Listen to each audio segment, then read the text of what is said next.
The morning of February 14th, 1943, Henderson Field, Guadalcanal.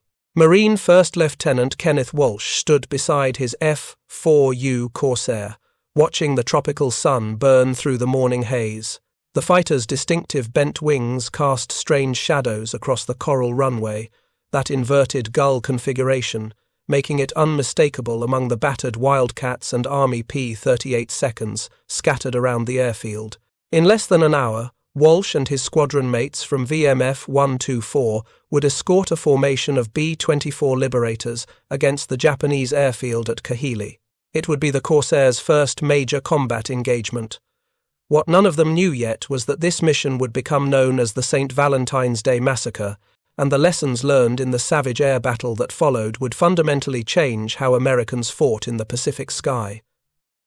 The story of the Corsair's bent wing is not simply an engineering curiosity, it is the chronicle of a profound tactical awakening, the moment when American fighter pilots confronted a brutal truth.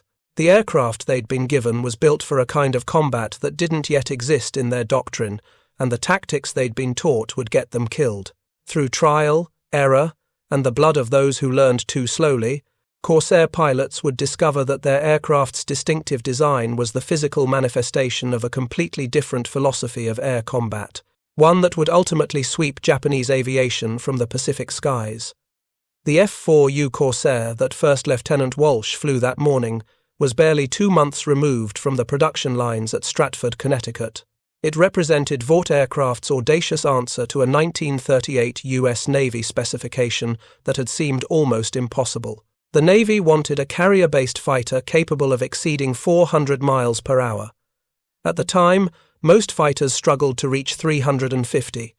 They wanted heavy armament, long range, and the ability to survive carrier operations. They wanted, in essence, a fighter that could outperform anything in the world while operating from the pitching deck of an aircraft carrier in the middle of the Pacific. Vaught's chief designer, Rex Beisel, made a fundamental decision that would shape everything that followed.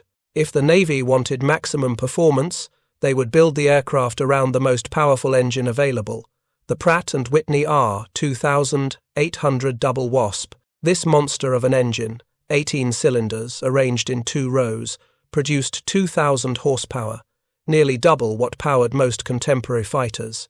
To extract that power, Beisel's team specified a massive Hamilton Standard propeller, 13 feet 4 inches in diameter, the largest propeller ever fitted to a single-engine fighter. If you're enjoying this deep dive into the story, hit the subscribe button and let us know in the comments from where in the world you are watching from today. The engineering challenge was immediate and unforgiving. That enormous propeller needed ground clearance. On a conventional straight-wing fighter, achieving adequate clearance would require landing gear struts nearly 7 feet long. For a carrier-based aircraft, that was catastrophic. Long landing gear struts meant weak landing gear struts, and carrier landings were brutal, violent affairs where aircraft slammed onto pitching decks with forces that could snap conventional landing gear like kindling. The solution Beisel's team devised became Corsair's most recognizable feature. Instead of straight wings extending horizontally from the fuselage, they created an inverted gull wing design. The wing angled sharply downward from the fuselage, creating the lowest point at the wing knuckle, then leveled out for the outer wing panels. This distinctive M shape, when viewed head-on, allowed the landing gear to attach at the lowest point of the wing, keeping the struts relatively short and strong, while still providing the necessary propeller clearance. The bent wing solved multiple problems simultaneously. The anhedral angle, where the wing met the fuselage, created an optimal junction between wing and body, minimizing drag without requiring complex fairings. The wing knuckle provided the perfect location for the landing gear attachment, ensuring the loads from carrier landings transferred efficiently into the wing's main spar.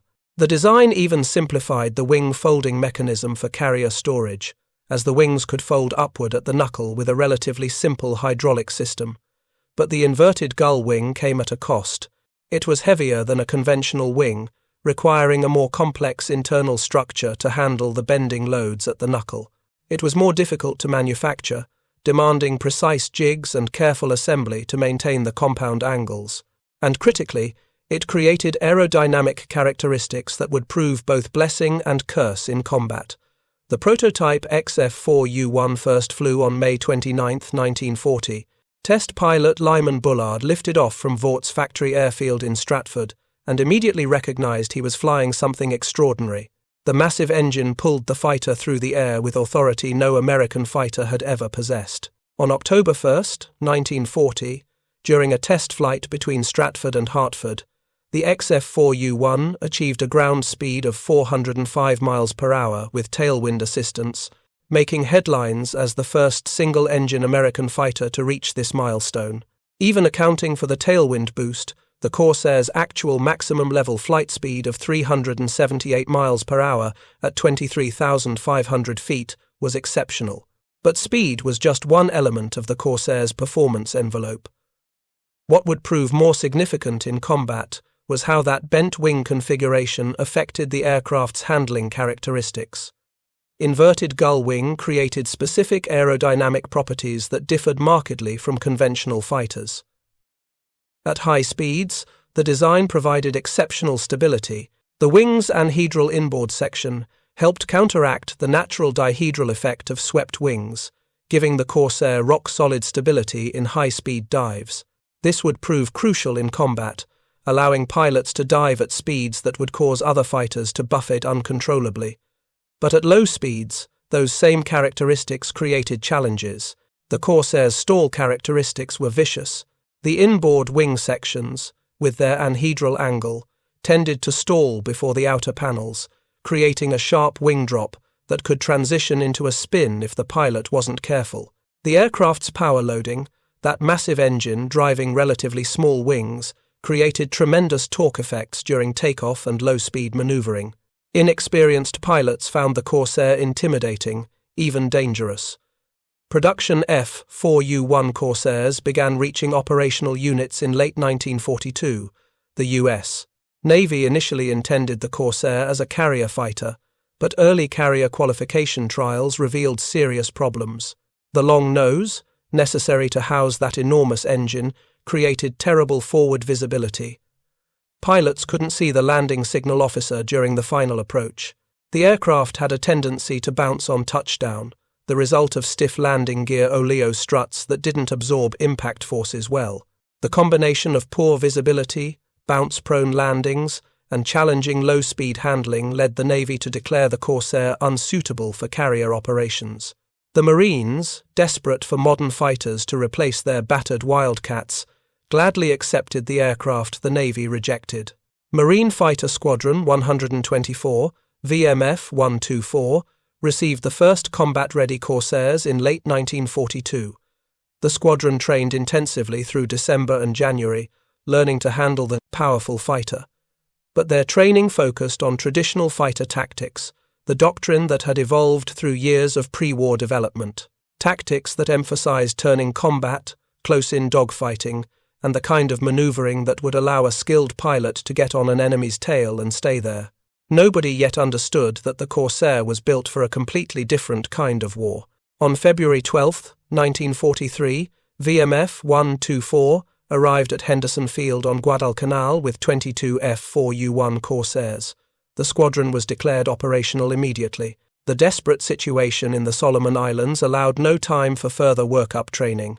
2 days later, on February 14th, Valentine's Day, the Corsairs would fly their first major combat mission, escorting B-24 Liberators on a raid against the Japanese airfield at Kahili on Bougainville. The mission briefing that morning revealed what the Marines were up against. Japanese fighters had been contesting every American bombing raid with increasing ferocity. The Mitsubishi A-6M0, the Navy's frontline fighter, had dominated Pacific skies since the war's beginning. American pilots had learned to respect the Zero's capabilities through bitter experience. It could outturn any American fighter. Its rate of climb at low altitude was exceptional. Its range allowed it to appear where American planners thought impossible, and in the hands of experienced Japanese pilots, many of them veterans of combat in China and the early Pacific campaigns. The Zero was deadly. The Marines of VMF 124 had been briefed on Zero tactics. Japanese pilots would try to force turning engagements, where the Zero's light wing loading and large control surfaces gave it an insurmountable advantage. They would use their superior low-speed maneuverability to get inside an opponent's turning circle, establishing a firing position that was nearly impossible to escape. The standard American counter was the thah weave, a defensive tactic where two fighters would weave back and forth, covering each other and preventing any single Zero from establishing a sustained tail chase. What the Marines didn't fully appreciate yet was that the Corsair they were flying fundamentally didn't fit these tactical assumptions. The bent wing, the massive engine, the heavy structure built for carrier landings, all of it had created a fighter with a completely different performance envelope than the nimble dogfighters that had dominated pre-war thinking. The Corsair could not outturn a Zero. In a slow-speed turning fight, the Japanese fighter would win every time, getting inside the Corsair's turning radius and bringing its guns to bear. But the Corsair possessed other advantages that were far more deadly, if only its pilots could learn to exploit them. The mission launched in the early afternoon. The B-24 seconds droned north toward Bougainville, heavy with bombs. VMF 124's Corsairs climbed to provide high cover, while P-38 Lightnings and P-40 Warhawks flew medium and low-altitude protection. The formation crossed the Solomon Sea, approaching Kahili from the southeast. Japanese radar operators detected the incoming raid and scrambled fighters. Approximately 50 A-6M-Zeros rose to meet the American formation, climbing rapidly in the clear tropical air. The Japanese pilots saw the new American fighters immediately.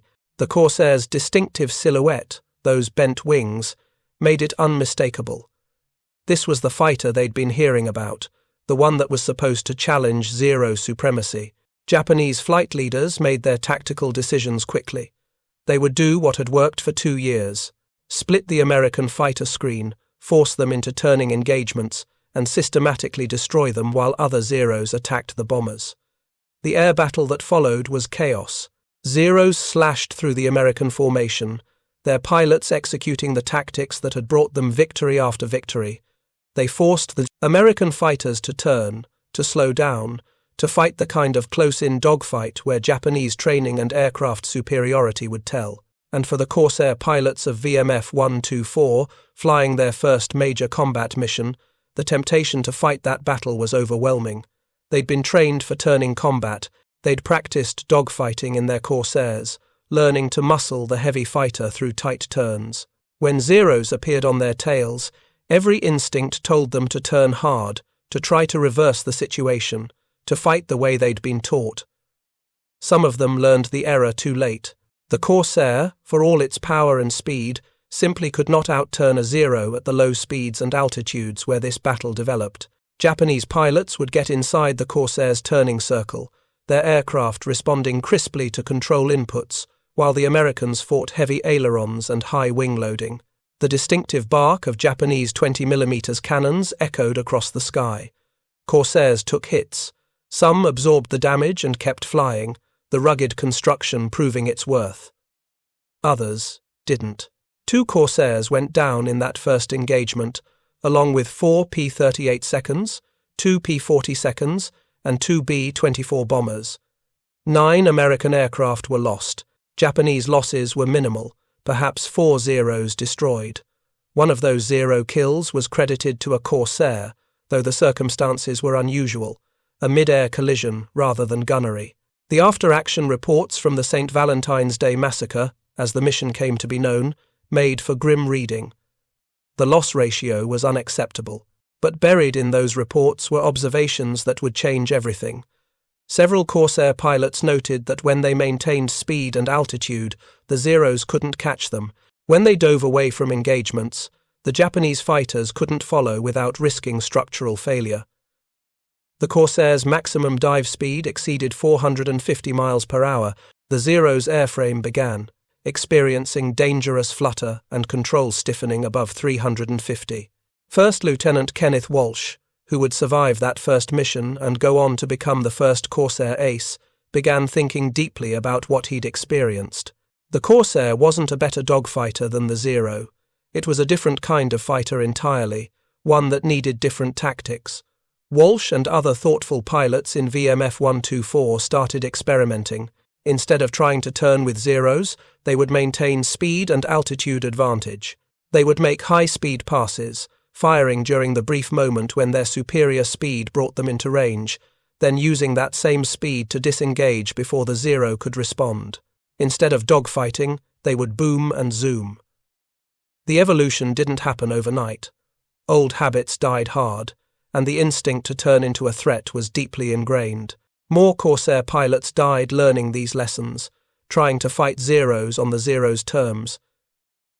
But gradually, through March and April of 1943, a new tactical doctrine emerged, one that recognized the Corsair's true nature.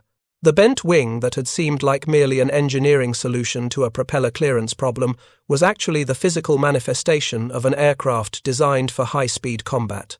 The heavy structure, the massive engine, the stable high-speed handling, all of it pointed toward the same conclusion. The Corsair was built to fight from altitude and speed, not in slow-speed turning battles. Walsh articulated the doctrine that emerged from those early months of combat. "I learned quickly that altitude was paramount," he would later write. "Whoever had altitude dictated the terms of the battle, and there was nothing a zero pilot could do to change that. We had him. The F4U could outperform a zero in every aspect except slow-speed maneuverability and slow-speed rate of climb. Therefore, you avoided getting slow when combating a zero." This was revolutionary thinking.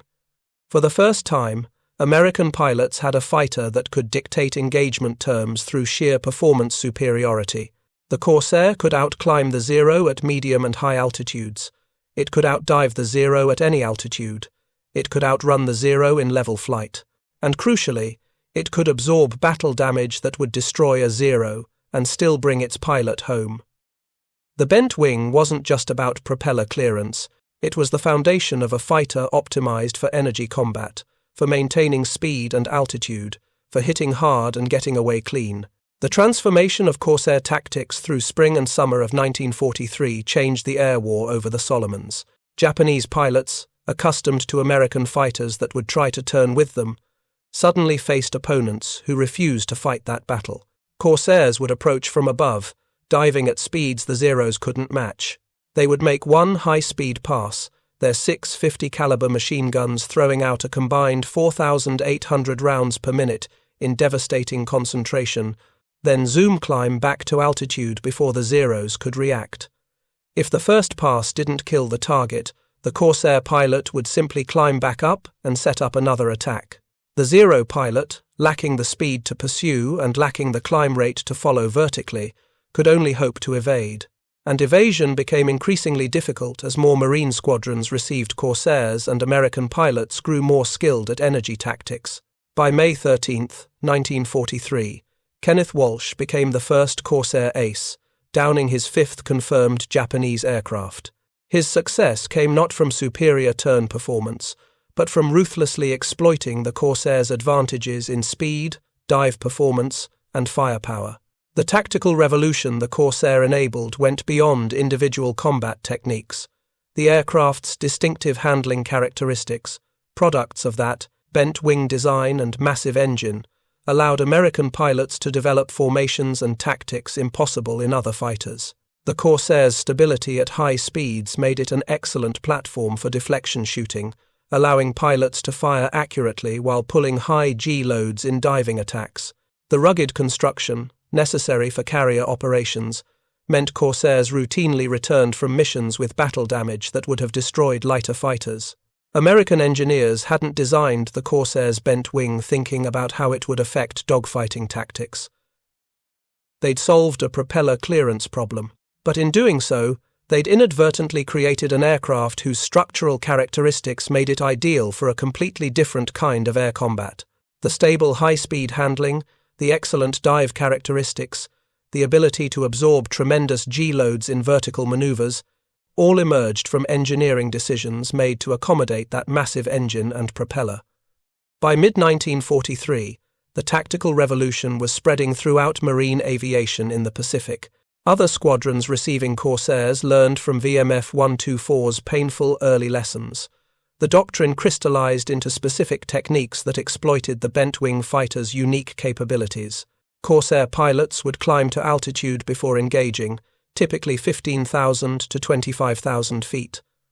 From this perch, they would scan below for Japanese formations. When targets appeared, the attack would begin with a high-speed dive, using gravity and that powerful engine to accelerate to speeds Japanese fighters couldn't match.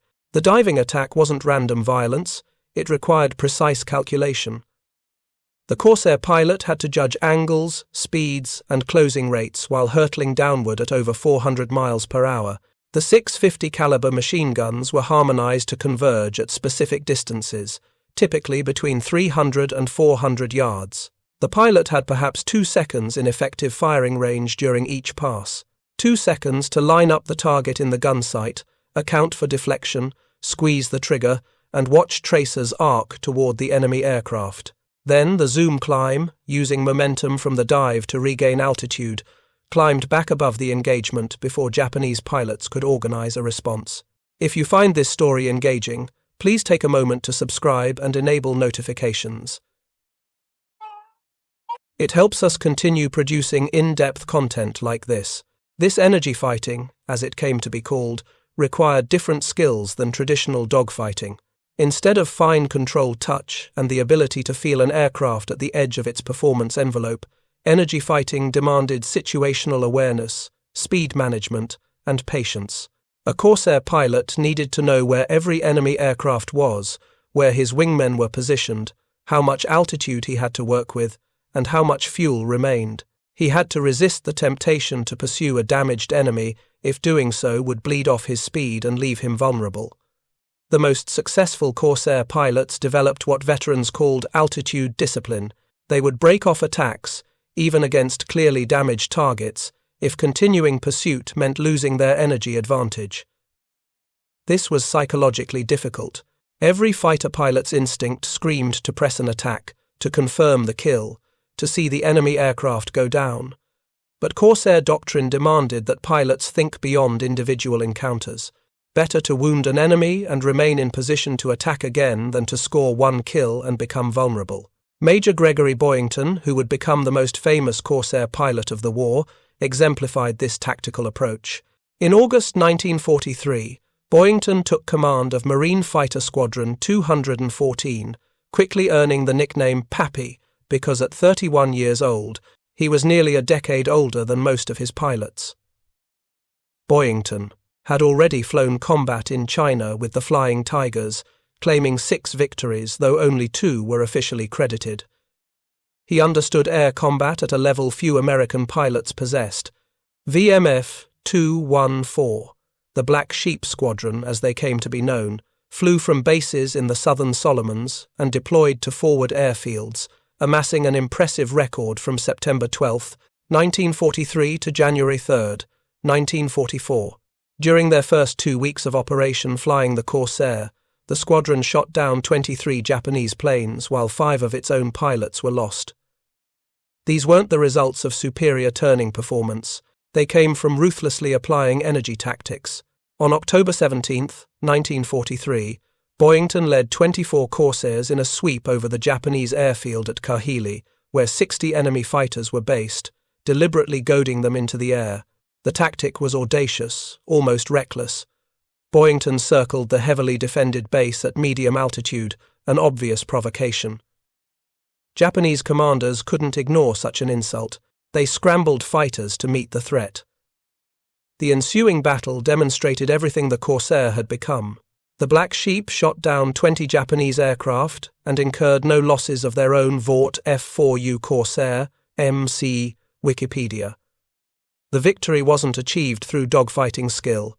Boyington's pilots maintained altitude and speed discipline, making coordinated high-speed passes, using the Corsair's superior firepower and structural strength to destroy Japanese fighters before they could bring their maneuverability advantages to bear. When Japanese pilots tried to force turning engagements, the Corsairs simply dove away, used their speed to extend beyond gun range, then climbed back to altitude for another attack. The tactical evolution extended beyond individual combat techniques. Corsair squadrons developed formation tactics that leveraged their aircraft's characteristics. The loose deuce formation, where two Corsairs flew separated by several hundred yards, allowed mutual support while maintaining flexibility. If one Corsair attacked, his wingman remained high, providing cover and ready to dive on any Japanese fighter that tried to pursue. The roles would reverse on the next attack, with the original attacker climbing back to become the covering element while his wingman made a pass. These formations worked because the Corsair's bent wing configuration provided excellent visibility. The wing's anhedral inboard section didn't obstruct the pilot's downward view as much as conventional straight wings would have. A Corsair pilot could keep his wingman in sight during aggressive maneuvering, maintaining formation integrity even through violent combat. The inverted gull wing also contributed to the Corsair's exceptional roll rate at high speeds. The wing's relatively low aspect ratio and the way loads distributed through the bent structure meant the aircraft responded crisply to aileron inputs, even when diving at terminal velocity. This allowed Corsair pilots to make quick barrel rolls or displacement rolls during their attack runs, throwing off enemy defensive fire without losing significant energy. Japanese pilots, accustomed to the gentle, harmonious handling of the Zero, found the Corsair's combat style utterly alien. Saburo Sakai, one of Japan's leading aces who survived from the war's beginning to its end, later described facing Corsairs as fundamentally different from earlier combats against Wildcats or P-42s. The American pilots simply refused to fight on terms favorable to Japanese aircraft. They would dive from above, fire a devastating burst, then be gone before Japanese pilots could respond. Pursuing was futile. The Corsair would accelerate in its dive to speeds that made the Zero's controls stiffen and its airframe vibrate dangerously. Japanese pilots who pushed their aircraft to follow often experienced structural failures, the wings tearing off or control surfaces breaking free. The bent wing that had seemed like merely an engineering compromise was proving to be the foundation of a revolutionary combat system. But the tactical evolution wasn't complete. Through late 1943 and into 1944, Corsair pilots continued refining techniques, discovering new capabilities of their aircraft that even the designers hadn't fully anticipated. One discovery involved the Corsair's performance in vertical maneuvers. The massive Pratt & Whitney engine and the bent wing's efficient aerodynamics gave the fighter exceptional vertical performance. A Corsair could enter a zoom climb at high speed and maintain positive control authority higher than most contemporary fighters. This allowed a devastating tactic called the yo-yo maneuver. If a Corsair pilot found himself slightly slow during an engagement, unable to close on a target for a firing solution, he could execute a high yo-yo, pull up sharply, climbing several thousand feet while bleeding off speed, then roll inverted at the top of the climb and pull through, diving back down toward the target. The maneuver traded altitude for airspeed, converting potential energy to kinetic energy. More importantly, it changed the geometry of the pursuit, often bringing the Corsair into firing position behind an enemy that had been ahead moments before. The low yo-yo worked oppositely. If closing too fast on a target, threatening to overshoot, the Corsair pilot would roll into a descending spiral, using the dive to maintain energy while allowing the target to pull ahead slightly, opening firing range. These vertical maneuvers were possible in other fighters, but the Corsair's combination of power, structural strength, and that bent wing's aerodynamic characteristics made them particularly effective. The aircraft could pull harder G-loads in the vertical than Japanese fighters could sustain. It could accelerate faster in dives. And it could climb faster once speed built up. By early 1944, the transformation was complete. The Corsair had evolved from a challenging fighter with visibility problems and tricky handling into the most effective combat aircraft in the Pacific theater. The Corsair would compile an 11-to-1 kill ratio during World War II, with pilots claiming 2,140 air combat victories against 189 losses to enemy aircraft. Wikipedia, the National World War II Museum. These numbers reflected not just superior technology, but a complete philosophical shift in how fighter combat was conducted. The bent wing wasn't responsible for the Corsair's success because it helped the aircraft outturn Japanese fighters.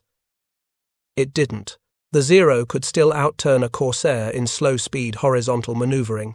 What the inverted gull wing design enabled was a fighter optimized for high-speed flight, stable in dives, capable of sustaining tremendous structural loads, with exceptional high-speed handling characteristics. These traits, combined with massive power and heavy firepower, created an aircraft perfect for energy fighting, perfect for the boom and zoom tactics that would dominate the rest of the Pacific Air War.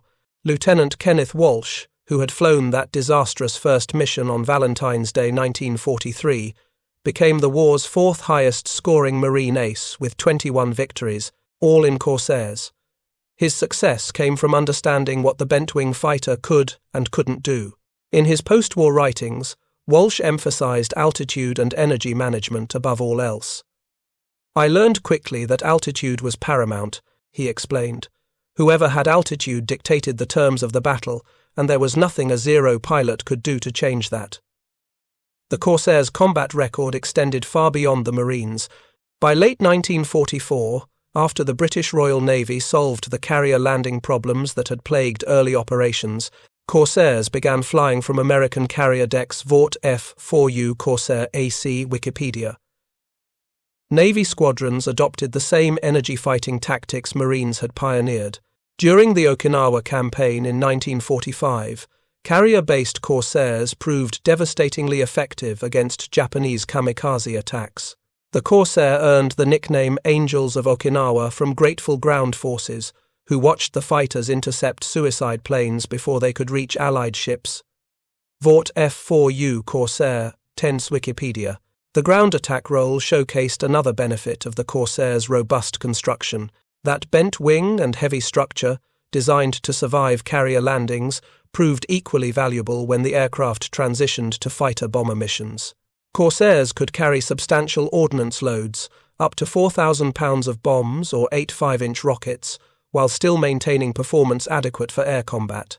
The Marines used Corsairs extensively for close air support, developing techniques for working with ground forces that would influence close air support doctrine for decades. The aircraft's ability to absorb battle damage became legendary. Corsairs returned from missions with holes punched through wings, fuselage damage, hydraulic failures, and engine hits that would have destroyed lighter fighters. The rugged construction meant more pilots came home. That philosophical difference between American and Japanese fighter design, the willingness to accept weight in exchange for protection and strength, proved decisive in the long attritional campaign across the Pacific. As the war progressed into 1945, Japanese aviation was in collapse. Experienced pilots had been killed faster than replacements could be trained. Fuel shortages grounded squadrons. Aircraft production couldn't keep pace with losses.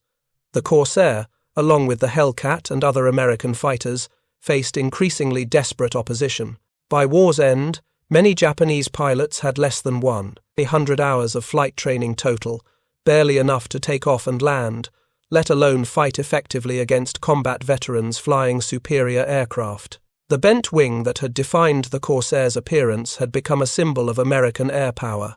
Japanese pilots called the Corsair various names, but perhaps the most telling was Whistling Death, a reference to the distinctive sound the aircraft made in high-speed dives. That sound came from air flowing over the oil coolers mounted in the wing roots, creating a haunting howl that Japanese troops on the ground learned to fear. It was the sound of a fighter diving to attack at speeds they couldn't match in aircraft they couldn't hide from. The Corsair's service extended far beyond World War II. During the Korean War from 1950 to 1953, Corsairs flew ground attack and close air support missions even as jet fighters took over air superiority roles. F4U Corsair, History, War Thunder Wiki. The aircraft's ruggedness and long range made it ideal for supporting ground forces. Marine and Navy pilots flew Corsairs from both carriers and land bases throughout the conflict. The bent-wing fighter proved it could adapt to a new kind of war, carrying napalm and rockets against ground targets, providing on-call fire support for embattled infantry units. In one remarkable incident, a Corsair pilot shot down a Soviet-built MiG-15 jet fighter, one of the most advanced aircraft of its era.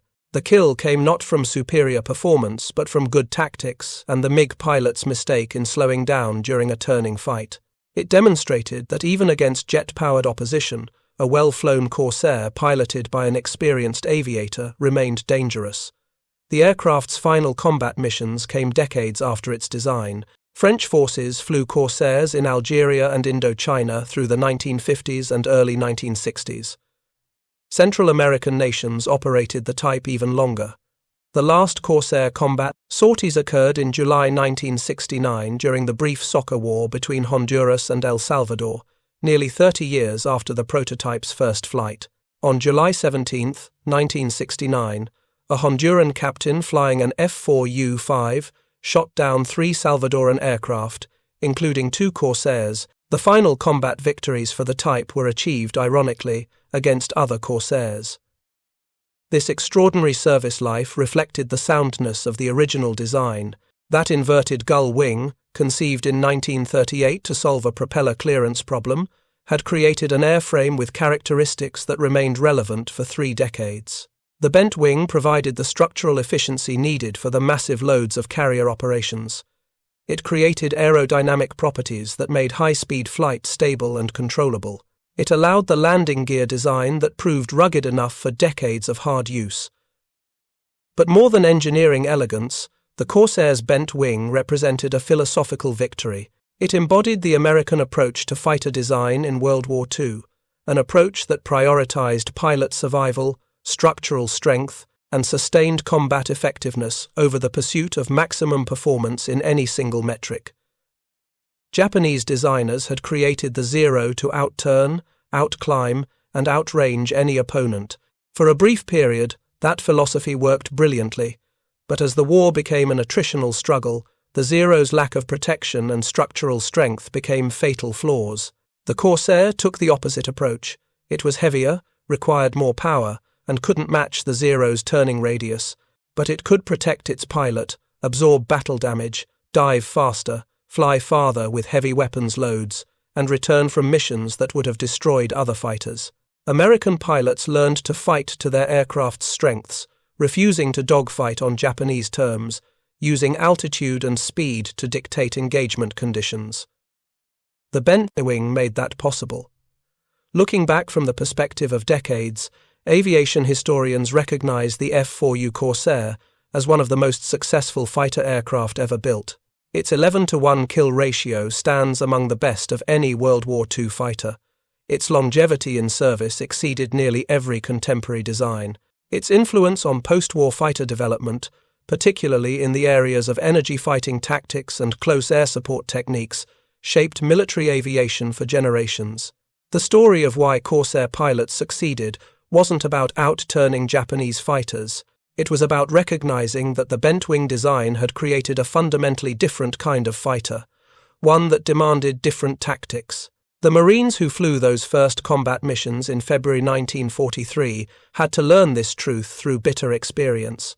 Some learned too late, trying to dogfight Zeros and paying with their lives. But those who survived and adapted discovered they possessed an aircraft capable of dominating Pacific skies, not through superior maneuverability, but through superior energy management, better tactics, and the willingness to fight a completely different kind of war.